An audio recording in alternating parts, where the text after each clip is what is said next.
I'm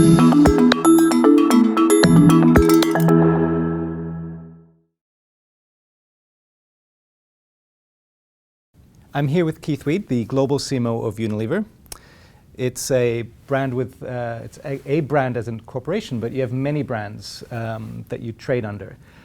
Before we go into how does one manage such a complex portfolio across the world, one of the topics we're talking about in this MOOC is the difference between a brand positioning and a brand purpose. What's your view on that? Is there a difference, and if so, what is that difference? Well, of course, obviously different companies and indeed, different schools will teach slightly different things for different words. So I'll tell you what our definition is, and you'll see whether that's helpful or not. But for me, the positioning is a much broader thing. And in our brand positionings, one of the things we have within the positioning is what's the brand purpose. And the positioning for us would also define things like pricing and product, and I suppose more what we call the 6 Ps of marketing. I don't know how many Ps you teach. Is it 9 or 4? Again, different people teach a different number of Ps, but it has the whole thing. Whereas the purpose to us is the sort of the core of the brand and what it actually stands for. And what would be an example of the purpose of one of your brands? Maybe one that we'll talk about later on. I think Dove's a good example. It's a brand around the world, so hopefully most of your students will have heard of it. A very successful brand, a growing brand. And what Dove has done is really try to engage on this whole area of what they call real beauty. And the beauty industry has a certain point of view. And there are both positive but also negative consequences of that. And one of the negative consequences is about people's self-esteem. And Dove believes that beauty should be something of confidence rather than anxiety.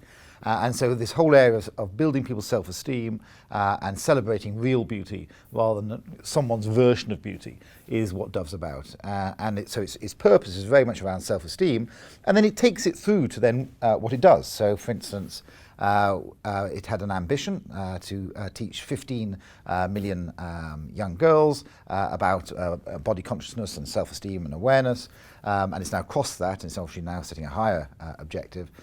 So along with selling the products it sells, it also walks and talks about its purpose. So part of your brand portfolio, maybe on the opposite spectrum almost, is the brand Axe or Lynx, which trades under different names in different markets. What would be the purpose of that brand, and how does one manage such different brands under one umbrella? Does that make your life difficult, or? Well, we actually manage all our brands very much from the product brand perspective. So the Unilever brand, in fact, probably many of your students won't have even heard of Unilever. It's a brand that is behind the brands. And actually, really up until only, I suppose, about 10 years ago, we were very silent about Unilever. We talk more about Unilever now really because of the internet. And people can search and find out what is the company behind the brands. And if there is going to be someone looking for the company behind the brands, then we better tell them what the company stands for. Otherwise, you wouldn't know. So we're increasingly starting to market the Unilever brand, but really more as sort of a reassurance of what the company stands for. I'm come on to talk about that a little bit later. So as far as our product brands are concerned, the Doves, the Walls, the Axes of this world, we very much lead with what they stand for, and Unilever is quite quiet. I mean, there's a Unilever U on the back of the pack. In fact, it's the most used logo in the world. That little U appears on more bits of packaging than any other logo.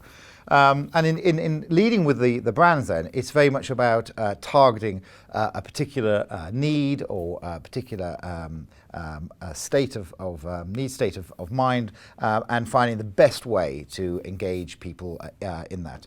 And it's just good old segmentation. I mean, if you take the example, a very blunt example of Dove versus Axe, one's for women, one's for men, and that is a very basic segmentation. And of course the segmentation gets more sophisticated than that. So if you took Axe and looked at the whole deodorant market, it's a very big body spray business around the world. We're the #1 deodorant company in the world, and we sell Shaw or Rexona. That's again one brand but with different names in different countries, and that's the leader around the world. But we also have Dove antiperspirant, we also have Vaseline, we have Axe, we have Impulse. And so we play a whole portfolio of brands, really targeting different things for different people. And the idea is to get the biggest share you can of the market without sitting too much on top of each other. Now, there's some overlap, of course, but we try and separate our brands. And that's the importance of things like purpose and positioning, to really pull the brands apart to take the largest possible share of the market. Now, with Axe versus Dove, as you were saying, very different brands. But funny, if you peel it down a couple of layers, they are both talking about confidence in a different way. And what Axe is trying to do for adolescent young guys is just give them that little bit of confidence in the most frightening thing that any young man has to get into, and that is the dating game. And I'm sure if you took yourself back a few years, it is really quite unnerving. And if you can give guys a little bit more confidence that actually, if they smell a little bit better, they might not scare off too many women. That sort of tries to help. And we do it, of course, in a tongue-in-cheek way. And the whole idea of Axe is to make people smile about it, rather than get too concerned about it. And that's the way to engaging young men. So the different brands are trying to engage their target audiences in the best way possible to really obviously build a business. So you're targeting different segments with these different brands, but they're being managed internally by people. So you mentioned the 4 Ps. I say there's only 4, and they're people, people, people, and people. And when you hire people, do you hire them into Unilever, maybe sometimes, or into the brand specifically? Do you rotate people through brands? How do you manage these brands from a people standpoint? That's a very good question. I would say broadly we hire people into Unilever, and so we're focusing on people's skills. And whether that skill be marketing or sales or finance, or even more fine-tuned. Within marketing, maybe you're looking for someone who's got some digital skills or whatever. So it's very much skill-based. But then when you are in the company, which brands and categories you work on can vary quite considerably. And surprise, surprise, the people who really have empathy with the positioning do particularly well on that brand, and hence they stay there for longer. So the SVP of Dove, Steve Miles, who has two young girls and as daughters, but you wouldn't believe that something as sensitive as Dove is actually run by a guy. On the other side, by the way, the creative all through the 90s into the early 2000s for Axe was done by BBH, and it was a lady who was running that, Rosie Arnold. So it might not be what you might imagine. So it's more about people's skills and their empathy towards the brand and what the brand stands for. I think you need to have integrity. I think you can sort of tell whether the people behind a company or behind the brands really believe in what they're doing or not. And if they believe in what they're doing, I think it comes out in the brands. If we can stick with those 2 examples of Dove and Axe maybe, if I think about confidence and being a man or a woman, an adolescent man, it's so different around the world, at least on the surface. How does one adapt the positioning? I guess the purpose stays the same, but the expression of that purpose might differ. How do you adapt it, and how do you manage that adaptation across the world? Yes, I mean, this is obviously a big challenge. So, one of the benefits of being a global company is being able to leverage your expertise, your resources across many countries. We're the 2nd largest advertiser in the world. And in doing that, of course, then you would hope that we can buy advertising cheaper, and that we can build our brands more effectively, because we learn, we work with the best agencies, and we learn how to build brands accordingly. But against that, you're absolutely right. I mean, there are huge differences around the world. But also there are some fantastic similarities. And if I took a young guy, for example, there are more similarities between a young guy in Sao Paulo in Brazil, Mumbai in India, and Shanghai in China than him, his parents, and his grandparents in Mumbai, for example. So what we do is we look for the themes that run across and find ways of those human truths that really resonate across different markets. Now, of course, if you took the example of Axe, boys around the world are anxious about getting into dating girls, and similarly, girls around the world are concerned about beauty and their own body self-image, etc. But you have to find then executions which are appropriate for the different markets. And of course, in some markets, a good example are some markets where you can't even show hair and we're selling shampoo. I mean, that might sound like a difficult challenge, but you have to respect the sensitivities of the individual markets. And so, yes, you're right. Beauty in India is different from beauty in the USA, and dating in China is different from dating in Brazil. But as long as you understand some of the codes and then you take the core human truth, you can make that work. And how does one gear up to manage that? How do you, if you think in terms of brand governance or even the structure, maybe it's a matrix structure, and what's your role as the global CMO versus the brand or the market leaders of the brand? So yes, I think that's a good question because again, different companies do it in different ways. But let me tell you how we do it as an example of how you could structure it. So we have a global marketing function, which I head. But then we also have categories which have what we call brand developers. I'll explain what they do. And then we have countries which have brand builders. So in reality, 3 different types of marketers, although I have the sort of the overview of how we do marketing in Unilever. Within the global marketing function, we have things where we believe are either specialists or we can leverage scale. So whether that be things like media buying, it'd be silly to buy media on a country-by-country basis. Google's a global company, Facebook's a global company. We should buy it globally and leverage our scale as the second largest advertiser. So I run that, and I run that around the world. So although I have media people who are in Shanghai or Sao Paulo, I also have some global media people who manage partnerships, etc. Another good example would be the digital revolution that's going on right now. We want to have some experts around search or mobile, etc. We wouldn't want to put those in each and every market. So again, centrally in the media function, we have some specialist functions as well. Consumer market insight is run globally as well. So of course there will be market researchers doing consumer market insight who are in the categories and indeed in the countries, but they all report up through to me. And why? I think that's now an accepted approach. It's the real checks and balances. So many years ago when I was a marketing director, my market researcher reported to me, as indeed to my brand managers. And surprise, surprise, if I got particularly passionate about something, the market researcher felt slightly influenced to say, well, that is a good idea or not. And what we want to try and do is get independence in judging mixes and ads and products, etc. So we run our market research separate from our marketers so they can remain independent.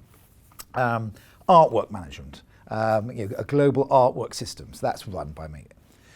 Then we go across to category and brand development. And in category and brand development, they are running the positioning, the mixes, the advertising, the packaging, the innovation, the product. So really the things that really differentiate the brand across the world. And again, they will be sitting in one of our head offices in Singapore or in London or in Rotterdam, for example. But then their teams will be spread around the world. So this isn't an ivory tower of some global marketers sort of dreaming up what's right for Mumbai. The person who's working on Dove or indeed on Axe in Mumbai in brand development will be in India. And then we have the actual country marketers, what we call the brand builders.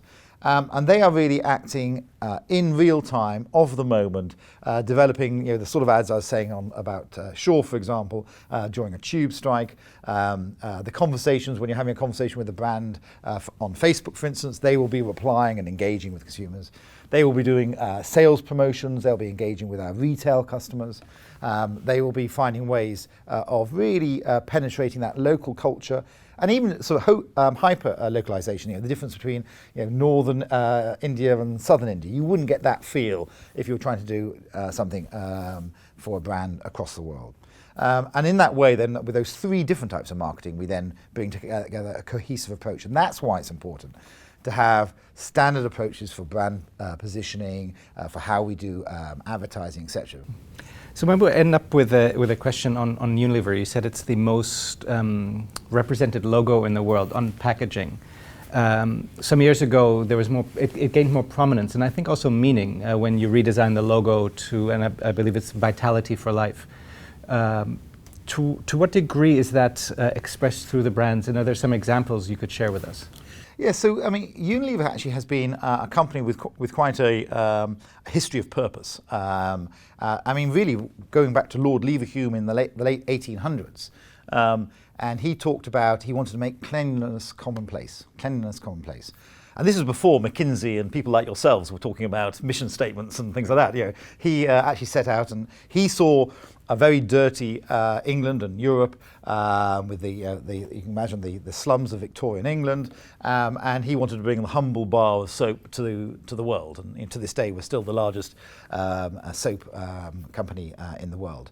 And he started off with actually one of the first brands. So up until that point, a lot of brands were named after the person who invented them. You know, Hoover, or indeed our Lipton tea was Sir Thomas Lipton. And Lord Leverhulme came up with Sunlight as the brand name for his bar of soap, because he wanted to bring sunlight to everyone, whether you were rich or poor as such, and the cleanliness. And that sort of purpose has stayed with Unilever in many ways over the years. But it has got more pronounced more recently. And the thought of what we've been doing really is trying to find a different way of doing business. We're genuinely trying to invent a different business model that has sustainability at its core, social and environmental sustainability. So quite a broad definition of what we mean by that. And in doing so, I mean, I took earlier saying I'm the Chief Marketing Officer of Unilever, but I also run our sustainability as well. So our environmental and social sustainability, our Chief Sustainability Officer reports to me. And I also run communications, internal, external, corporate affairs, etc. And the thought really there is, and I'm seeing that a little bit more of the marketers all running communications, not so much sustainability. But the thought about running communications is, in a joined up internet world, you can't really have a corporate communications department saying one thing and marketing department saying something else. I mean, there needs to be joined up, because what you say to the city, or even what you say in internal emails, can now end up anywhere. So this really, I think, highlights very well. I have a very simple model that I talk about, business, brand, and behavior. And we saw on the business side, we've got the purpose that sits behind each brand, diversity of brands, portfolio of brands, and then these brands, of course, have certain behaviors across the world. It's a massive animal to juggle and to manage in a coherent way. Thank you for sharing your insights with us.